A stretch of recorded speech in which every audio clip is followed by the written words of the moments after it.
I woke up to the sound of a slamming door and voices echoing through the house. The clock on the nightstand blinked 6 a.m. Too early to be up by choice, too late to try and fall back asleep. My joints ached as I sat up slowly. The arthritis in my knees had flared up again, but I tried not to let it show. I had learned to hide pain. It had become second nature. From downstairs, I heard my granddaughter's voice. "Grandma, are you awake? Mom says she's late and you have to take us to school." Of course she was late. When wasn't Amanda late? "I'm coming, sweetie," I called out, trying to sound cheerful. In the bathroom, I splashed cold water on my face and glanced at my reflection. 62. Wrinkles, graying hair, tired eyes, but behind the age, I still felt like the girl who once dreamed of traveling, of photographing the world, of chasing something bigger, dreams shelved for a husband, a daughter, and a life that never had room for me. I dressed in silence. The clothes I had were plain and practical, just like my presence in Amanda's house. The kitchen, as usual, was in chaos. 10-year-old Lily and 8-year-old Jacob sat at the table, glued to their tablets, barely touching their cereal. "Good morning, darlings," I said, kissing them each on the head. "Where's your mom?" "In her room," Jacob mumbled, still staring at the screen, yelling on the phone. No surprise there. Amanda, head of marketing at a tech firm, was always yelling about something. "Finish your breakfast, please," I said, already knowing they wouldn't. "I don't want to," they answered in unison. While the kids looked for their backpacks, Amanda stormed into the kitchen, tall, polished, perfect. She barely looked at me. "Mom, can you take them? I have a meeting in 40 minutes. Sales messed everything up again." "Sure, honey," I nodded. "I'm not feeling well today, though. The arthritis." She cut me off with an eye roll. "Mom, do you have a new ailment every day? Your back, your joints, your heart. Can you go one day without complaining?" I said nothing, just swallowed the pain and reached for the keys. 3 years ago, when my husband passed away, Amanda had suggested I move in with her. "You shouldn't be living alone at your age, Mom," she had said. It sounded kind, logical even. So I sold our house, my home of 35 years, and used the money to help her buy a bigger place. That was the beginning of the quiet unraveling. She called my upstairs room the guest bedroom, though there were never any guests. It was small, cramped, and far from the rest of the house. But I convinced myself it was enough, that it was fine. It didn't take long for me to understand my new role. Free nanny, housekeeper, cook, chauffeur. Anything but mom. Certainly not grandma in the warm, fuzzy sense. I handled school drop-offs, homework, lunches, dinners, laundry, and cleaning. Amanda didn't ask. She expected. I couldn't remember the last time she thanked me. So this morning, as I drove the kids to school with aching joints and a rising fever, I thought back to the dreams I once had. When I was young, I wanted to be a photographer. I dreamed of visiting Paris, of capturing faces and moments across the world. But then I met Charles, fell in love, got married, and Amanda came not long after. I had no regrets about loving them, but somewhere along the way I stopped existing as myself. I became someone's wife, someone's mother, then someone's burden. That afternoon, after returning from school drop-off, I cleaned the bathrooms, folded laundry, and made lunch. By evening, my fever had worsened. My body felt like it had been hit by a truck. When Amanda finally came home around 8 p.m., she found me lying down. I'd hoped she'd show concern, but instead, "Mom, the kids say you've been acting weird all day. What's wrong?" "I think I have a fever," I said, struggling to sit up. "My whole body aches." Amanda paused. For a moment, I thought she might walk closer. Instead, she stepped back. "You probably have the flu. I can't get sick. Neither can the kids. I have a huge presentation in 3 days." I swallowed hard. "I took medicine. I just need to rest." "You need to leave," she said. I blinked. What? What?" "You need to leave," Amanda repeated, this time with more firmness. I sat up slowly, trying to make sense of her words. My head throbbed. "Leave where?" "Amanda, I don't have anywhere else to go." "A hotel. A friend's place." "I don't know, Mom," she said, exasperated. "But you can't stay here. Jacob has asthma. He can't risk getting sick." Her tone was sharp, businesslike, like I was a task to remove from her schedule. "Amanda, I don't have money for a hotel," I said quietly. "I haven't kept in touch with anyone since I moved in here. You know that." She rolled her eyes. "Oh, come on, you're acting like I'm throwing you onto the street. This is just temporary, until you're better." But it wasn't temporary, not really. Something in her voice told me this wasn't about a flossing. This was about me becoming inconvenient. She walked out of the room and returned a few minutes later, tossing a few bills on the bed. "Here, $7, that'll cover the bus to downtown and maybe a cup of tea or something. There's a shelter near the center. They take sick people too." I stared at the crumpled bills in disbelief. "You're kicking me out," I said. "Your mother, sick." "Don't be so dramatic," she snapped. "It's just for a few days. I can't afford for everyone to get sick right now. My job is on the line." "But I raised you. I cared for you when you were sick. I gave you everything I had," I whispered. Amanda's face hardened. "I don't need a sick mother right now," she shouted. "You're already a burden. Now you're a risk." Her words hit harder than any fever. I felt something deep inside me shatter, the last thread that held us together. "I'll pack," I said quietly. "Only take your own things," she added sharply. "Nothing we bought for you." I pulled an old suitcase from under the bed. Inside, I placed a few clothes, a worn photo of Charles, a small jewelry box, and 2 books. That was it. That was all I had left of a life once filled with meaning. As I zipped the bag shut, Amanda stood in the doorway tapping her foot. "Hurry up. It's past the kids' bedtime, and you're spreading germs." I turned away so she wouldn't see my tears. So I stepped out into the night with my coat barely holding off the chill. Amanda handed me the car keys without a word.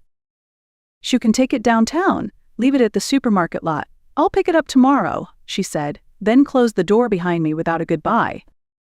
I stood on the porch, stunned. The house I had lived in for 3 years, where I had poured in money, time, and care, was no longer mine. It never had been. Driving through the quiet streets of Milltown, I pulled into the lot as instructed, then sat in the car for a long moment, gripping the steering wheel. My body throbbed, my head burned, and my heart felt hollow. I left the keys in the glove box, slung the suitcase over my shoulder, and began walking. Neon signs flickered along Main Street. Stores were closed. Cafes dimly lit. No one seemed to notice the 62-year-old woman dragging a suitcase through the night. I passed a bus stop and collapsed onto the bench, $7 in my pocket. No home. No plan. No strength. Then I saw it, a small cafe still open. The sign above read, "Cora's Coffee." The light spilling from inside looked warm, inviting. I hesitated, then pushed the door open. The bell jingled softly as I stepped inside. The air smelled of cinnamon and fresh bread. The space was cozy wooden booths, soft jazz playing in the background, and only a few customers lingering. "Good evening," said the woman behind the counter. She looked to be about my age, maybe younger. Her name tag read Cora. "Just a cup of hot tea, please," I said, placing my suitcase beside the counter. "The hottest you've got." Cora smiled gently. "Rough night." I nodded, but she didn't press. She poured me a steaming mug and set it in front of me. I reached into my pocket. "How much?" $2.50, she said. That left me with $4.50. I glanced at the counter near the register, where a stack of lottery tickets sat beneath a small sign, feeling lucky. "I'll take one of those too," I said. "First time?" she asked. "Yeah?" "Then maybe luck's on your side." I tucked the ticket into my coat pocket. I didn't have the energy to scratch it yet. A hope could wait till morning. For tonight, warmth and kindness were enough. The next morning, I woke to the smell of fresh pastries drifting upstairs. The small bedroom above Cora's Cafe was simple, a narrow bed, a dresser and soft morning light filtering through the window. But to me, it felt like a palace. A place where no one barked orders. A space of my own, even if just borrowed. I sat up slowly. The fever had broken. My head still ached, but the worst had passed. On the nightstand lay the untouched lottery ticket from the night before. I almost tossed it aside. It felt silly, something desperate people clung to when reality failed them. But I had nothing to lose. I reached for a coin, rubbed away the silver layer. 800. 800. 800. 3 matching numbers. I blinked. That meant something. I didn't know exactly what. Pulling on a sweater, I headed downstairs. Cora was already serving breakfast to a few customers. "Morning, Nancy," she said brightly. "Feeling better?" "Much. Thanks to you," I replied, then pulled the ticket from my pocket. "Can you help me check this? I think I might have won something." She took the ticket, glanced at it, and raised an eyebrow. Then she smiled, slow and wide. "You didn't just win something," she said. "You won the jackpot. This ticket is worth $800,000.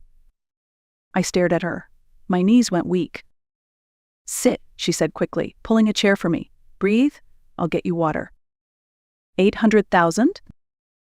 It felt like a mistake, a glitch in the universe. Yesterday, I had been sleeping on a bench with $7 to my name. Today, I was suddenly wealthy.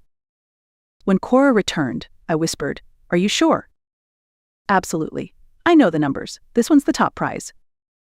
She sat beside me. "Listen, don't tell anyone yet. Not until you figure out what you want to do. People change when money's involved, especially family." "Family?" My chest tightened. Amanda would find out, eventually. But for now, it was my secret. Cora smiled kindly. "My nephew Lucas works at a bank. Trustworthy, discreet. I'll ask him to stop by and help you handle the claim properly." I nodded slowly, still in shock. $800,000? It wasn't just money. It was freedom. It was a second chance. And maybe, just maybe, it was finally my turn to live. Lucas came that afternoon. He was in his early 30s, neatly dressed, calm, and professional. After confirming the ticket was legitimate, he explained the next steps: identity verification, tax deductions, and setting up a secure account. "After taxes," he said, "you'll receive about $560,000. Even the after-tax amount felt surreal. I had never seen that much money in my entire life, not in a bank account, not in a dream. Lucas promised to handle the paperwork and suggested I lay low for a few days. Lottery wins spread fast, even in a small town. Cora offered me a deal: stay upstairs rent-free for now, help out at the cafe part-time, and rest while I figured things out. I accepted. For the next few days, I worked the register, served coffee, and wiped down tables. It was simple, honest work, but it came with something I hadn't felt in a long time: appreciation. Customers smiled at me. Cora always said thank you. No one rolled their eyes when I mentioned my joints hurt. No one called me a burden. When I wasn't working, I started thinking about what to do with the money. The first decision came easily. I needed my own space, not a guest room, not someone else's attic, a home that belonged to me. I found a sunny apartment near the town square. It had big windows, clean white walls, and a cozy kitchen. Nothing fancy, just mine. The second thing, self-care. I booked a doctor's appointment, had a full checkup, and picked up medication for my arthritis. I even joined a gentle yoga class at the community center. Next, I walked into a salon for the first time in over a decade. The stylist looked at my gray hair and smiled. "Let's not cover it. Let's shape it. Make it a crown, not a compromise." She gave me a short, stylish cut that brought out my cheekbones and softened the tiredness in my face. When I looked in the mirror, I barely recognized myself. Not because I looked young, but because I finally looked like me. Later that day, Cora grinned when she saw me. "You look like a woman with a plan," she said. "I am," I told her, and I meant it. For the first time in years, I wasn't surviving. I was beginning. 3 days after the local paper printed the lottery story with my name and photo right on the front page, my phone rang. The screen showed Amanda's name. I hesitated, heart pounding, then answered. "Hi, Mom," she said, her voice soft and sugar-coated. "Is it true? Did you really win $800,000? No hello, no how are you, straight to the number." "Yes," I said plainly. She paused, then launched into a tone I hadn't heard in years. Warm, affectionate, carefully performed. "I'm so happy for you, Mom. We were so worried after you left. The kids miss you terribly." "You mean after you kicked me out?" I replied, keeping my voice steady. "Let's call it what it was." Another pause. Then a sigh. "You're right. I was under a lot of pressure. Work has been insane. It was a horrible night, and I shouldn't have said what I did. I've been so ashamed." I would have believed that once. I would have welcomed her back with open arms for even the tiniest bit of regret. But now I saw the cracks, the timing, the motivation. "I appreciate the apology," I said. "But it's been almost 2 weeks, Amanda. You didn't call. You didn't check if I had food, a place to sleep. Not until the money made headlines." Her voice caught. I didn't know how to fix things, Mom. But I want to now. Let's meet. The kids would love to see you. The thought of Lily and Jacob made my chest ache. All right, I agreed. Let's meet, but not at your house. We arranged to meet the next day at Cora's Cafe.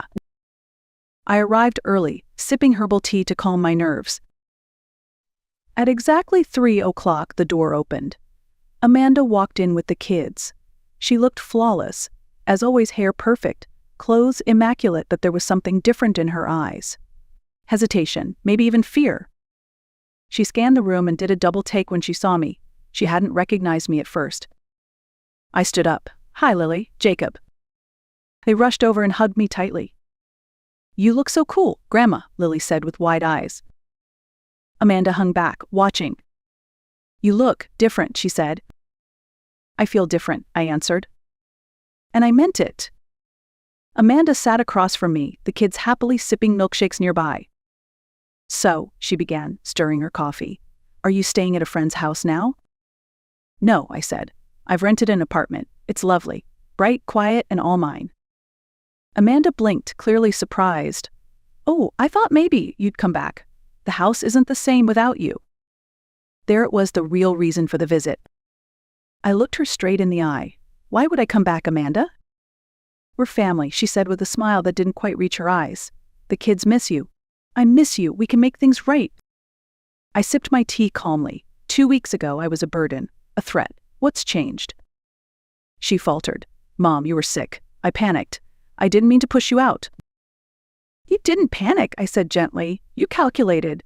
You decided I was disposable. You said exactly what you meant. Amanda glanced nervously at the children, then whispered, Mom, please, let's move past that night. We can fix this. I leaned in. Can we?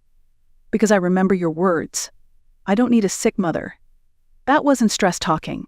That was truth. Her smile faded. P. What do you want me to say? She snapped under her breath. That I regret it. Fine. I do. But we're here now. Let's move on. Come home. We'll make you comfortable. We can even get a private doctor if you want. There it was again. The slip.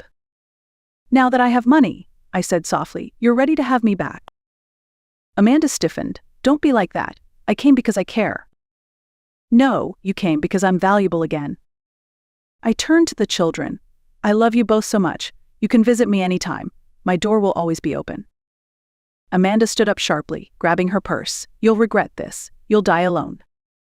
I stood too, calm and steady. I'd rather live alone in peace than stay where I'm only wanted when I'm useful. She stormed out, dragging the kids behind her. I sat back down, my hands trembling but my heart steady. That evening, I walked home by the lake, the sun setting behind the trees. I pulled out my phone and called Walter. Dinner tonight? He asked. Yes, I said with a smile. As I looked out over the water, I felt it clearly. This wasn't just freedom. It was dignity. And I had finally chosen it for myself.